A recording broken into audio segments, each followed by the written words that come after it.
close. All right.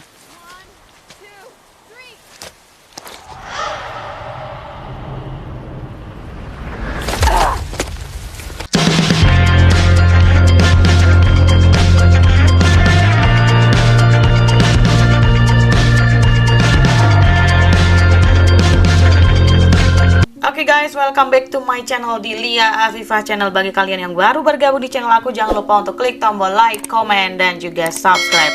Dan guys, seperti biasa pada kali ini aku akan kembali mereview atau menceritakan alur sebuah film. Film ini berjudul In the Tall Grass. In the Tall Grass adalah film bergenre horror thriller yang ditayangkan pada 2019 lalu. Alur film ini bermula ketika ada dua orang kakak beradik yang bernama Becky dan juga Carl. Mereka berdua pergi ke suatu tempat. Ketika sedang di dalam perjalanan, Becky yang tengah hamil tersebut merasa mual dan akhirnya mereka berhenti.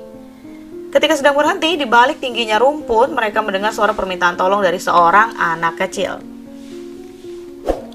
Becky yang merasa iba kemudian mengajak saudaranya Carl untuk masuk ke dalam rumput tersebut dan membantu anak itu. Carl kemudian masuk ke dalam rerumputan tersebut dan berusaha mencari suara sang anak yang diketahui bernama Tobin. Becky kemudian menyusul ke dalam dan mereka pun mencari Tobin bersama. Dikarenakan rumput yang sangat tinggi, Carl dan Becky tidak bertemu satu sama lain. Suara mereka terdengar sangat dekat, akan tetapi mereka tetap tidak bisa bertemu. Ketika Carl dan Becky mencoba melompat untuk mengetahui keberadaan masing-masing, tak disangka ternyata jarak keduanya sangat jauh, padahal suara mereka sangatlah dekat. Di tengah kepanikan tersebut, Carl terjatuh ke dalam lumpur dan mengakibatkan seluruh pakaiannya kotor. Sementara itu, Becky merasa makin lemas karena keadaannya yang tengah mengandung dan butuh banyak sekali tenaga. Kemudian, Becky bertemu dengan seorang pria yang bernama Rose. Ia adalah ayah dari Tobin. Ia berkata bahwa ia, istrinya, dan Tobin tersesat di dalam rerumputan itu. Rose meyakinkan Becky untuk ikut dengannya agar dapat berkumpul dengan yang lainnya. Pada awalnya, Carl ini melarang Becky untuk ikut. Pada akhirnya, Becky pun menurut, dan hingga tiba di malam hari, Carl dan Becky tak kunjung bertemu. Di tengah keputusasaan, di sanalah Carl bertemu dengan Tobin. Tobin berkata bahwa ia tahu di mana keberadaan Becky. Carl yang sudah hampir putus asa langsung memohon kepada Tobin agar ia mau mengantarkannya untuk menemui Becky. Tobin kemudian menunjukkan jalan dan Carl pun mengikutinya. Tobin dan Carl kemudian sampai di sebuah batu yang cukup besar. Tobin menempelkan tangannya di batu yang besar itu dan seketika bulu kuduknya berdiri. Ia pun dapat mengetahui apapun yang terjadi di dalam rerumputan itu. Tobin juga mengatakan bahwa batu itulah yang mengarahkan rerumputan tersebut.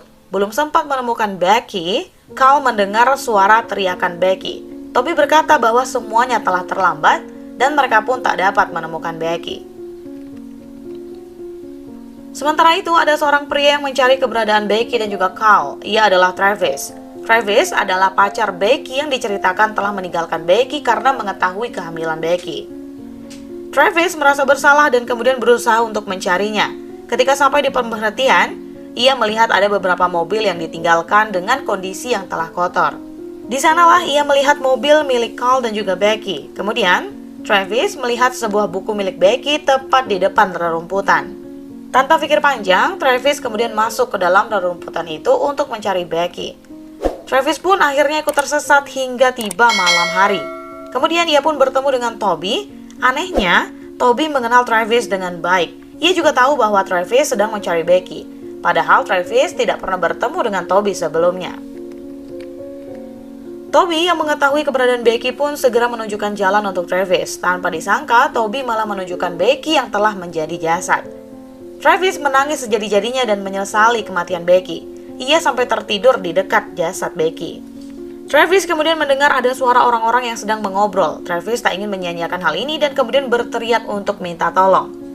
Mereka yang sedang berada di luar rerumputan ternyata Tobin dan keluarganya. Tobin yang mendengar teriakan dari dalam rerumputan, kemudian berlari masuk bersama dengan anjingnya yang bernama Freddy. Travis kemudian menyadari bahwa itu adalah Tobin. Ia berteriak dan berkata kepada Tobin dan keluarganya untuk tidak masuk ke dalam rerumputan itu. Akan tetapi semua sudah terlambat. Tobin dan keluarganya telah masuk dan mereka mencari satu sama lain. Akan tetapi tidak menemukan titik terang. Hingga tiba malam hari, ayah dari Toby kemudian menemukan sebuah batu besar yang terletak di tengah hamparan rumput tersebut. Dan disinilah cerita sebenarnya akan dimulai. Keesokan harinya, seakan kembali ke masa lalu, Carl dan Becky berada di luar area padang rumput dan mendengar teriakan dari dalam. Mereka mendengar suara Tobin meminta tolong. Becky dan Carl pun masuk.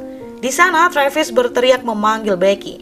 Seakan tak percaya, Becky pun juga tak dapat mengabaikan panggilan dari Travis. Travis, Tobin, Becky, dan juga Carl akhirnya dapat bertemu di suatu titik. Travis berkata bahwa ia telah mengikuti mereka. Hal ini dikarenakan Becky dan Carl yang tidak sampai ke San Diego yang merupakan tempat tujuan mereka. Mereka dinyatakan hilang 2 bulan lalu. Tentu saja, Carl dan Becky tidak percaya dan menganggap bahwa ini adalah akal-akalan Travis saja agar bisa bertemu kembali dengan Becky. Setelah perdebatan kecil, mereka memutuskan untuk mencari jalan keluar. Tobin naik ke pundak Travis untuk mencari arah tujuan. Kemudian, si Tobin ini melihat ada sebuah gedung yang terlihat sedikit jauh dari mereka. Mereka kemudian menuju gedung itu sesuai dengan arahan Tobin. Di tengah perjalanan, Becky merasa mulas pada perutnya. Mereka berhenti dan membiarkan Becky beristirahat sejenak. Akan tetapi, ada sebuah panggilan telepon dari nomor yang tidak dikenal. Wanita di dalam telepon itu berteriak dan menyuruh Becky untuk menjaga Travis. Ia juga mengatakan jangan sampai Carl menyakiti Travis. Suara wanita itu terdengar seperti Becky. Becky yang panik menanyakan siapa sebenarnya yang menelpon. Akan tetapi tak dijawabnya dan telepon itu kemudian dimatikan. Dengan penuh tanda tanya, mereka pun kembali melanjutkan perjalanan. Becky yang merasakan tubuhnya lemah kemudian jatuh dan tak sadarkan diri. Ia mengalami gagal jantung sesaat. Beruntung, ayah Tobin yang bernama Ross datang dan melakukan CPR kepada Becky. Hingga akhirnya Becky pun dapat diselamatkan. Perjalanan pun dilanjutkan dengan Ross sebagai penunjuk jalan. Ross menunjukkan jalan yang akhirnya sampai kepada batu besar itu. Ross bercerita bahwa kehebatan batu tersebut yang diakui dapat menunjukkan jalan keluar. Ia pun meminta Carl untuk mencoba menyentuhnya. Belum sampai menyentuh, tiba-tiba ibu Toby datang dan mencegahnya. Hal ini membuat Ross marah, akan tetapi ia masih berusaha menahan diri. Ibu Toby juga berkata bahwa ia telah melihat Becky tergeletak tak bernyawa 2 jam yang lalu. Mereka yang berada di sana tak mempercayainya. Ross berkata jika mereka meletakkan tangan di batu tersebut, maka dosa-dosa mereka akan langsung dihapuskan. Carl, Travis, dan Becky yang mulai menaruh curiga kemudian berusaha untuk melarikan diri. Akan tetapi niat itu mereka urungkan dan Travis justru menyerang Rosie. Dikarenakan tenaganya yang tidak sekuat Rosie, Travis pun dapat dikalahkan dan Ross bahkan mematahkan tangan Travis. Tak sampai di situ, ibu Tobin yang mencoba membantu malah dibunuh oleh Ross dengan tangannya sendiri. Travis, Carl, Becky, dan Tobin kemudian melarikan diri bersama-sama dengan mengikuti Freddy yang menunjukkan mereka jalan. Mereka pun sampai di sebuah gedung tua tak berpenghuni. Mereka bersembunyi dan beristirahat di sana. Namun di luar dugaan, Travis dan Carl malah bertengkar dan saling menyalahkan. Carl menyalahkan Travis karena telah meninggalkan Becky. Travis pun juga menyalahkan Carl karena bertingkah sebagai adik yang sangat posesif terhadap kakaknya. Ketika pertengkaran itu berlangsung, Ross ternyata menyusul mereka. Mereka pun segera pergi ke lantai 2 untuk bersembunyi. Di sana, Carl dan Travis mengintai dan melihat Freddy menghilang di balik rerumputan. Mereka mengira itu adalah jalan keluar. Travis kemudian terpeleset dan hampir saja terjatuh. Beruntung, Carl dapat menangkap bajunya dan menyelamatkan Travis. Akan tetapi, Carl ingat bahwa ia sangat membenci Travis karena telah menyakiti Becky. Carl kemudian melepaskan pegangan di baju Travis dan akhirnya Travis terjatuh. Setelahnya, Carl mengajak Becky untuk menjauh dikarenakan Ross yang menemukan persembunyian mereka. Becky tentu saja mencari Travis, akan tetapi Carl justru berkata bahwa ia harus melupakan Travis. Becky kemudian menyadari bahwa ada yang tidak beres dengan Travis. Ia marah dan meninggalkan Carl untuk berlari ke dalam rerumputan. Ternyata Travis tidak mati. Ia bangun dan kemudian menyusul mereka ke dalam rerumputan itu. Di dalamnya, Carl dapat ditemukan oleh Ross. Ross kemudian mencekiknya dan meninggalkannya begitu saja. Ross juga menyerang Becky. Saat hendak dilecehkan, beruntung Becky dapat melawannya dengan menancapkan sebuah gunting yang ia temukan ke wajah Ross. Becky kemudian berlari dan ia melihat segerombol makhluk yang terlihat seperti manusia. Namun sebenarnya mereka bukanlah manusia. Mereka memiliki tubuh seperti manusia, akan tetapi memiliki wajah dari rerumputan. Becky semakin ketakutan, ditambah ia merasa akan melahirkan di sana.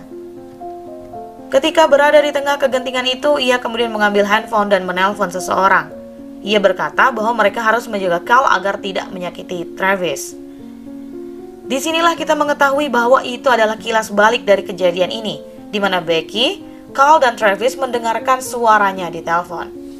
Becky kemudian melahirkan. Ia melihat Carl di depannya. Carl sedang memberinya makanan yang padahal itu adalah bayinya sendiri. Ketika ia tersadar, lelaki itu ternyata bukanlah Carl melainkan Rose. Becky kemudian tak sadarkan diri. Setelah itu Travis datang menemui Becky.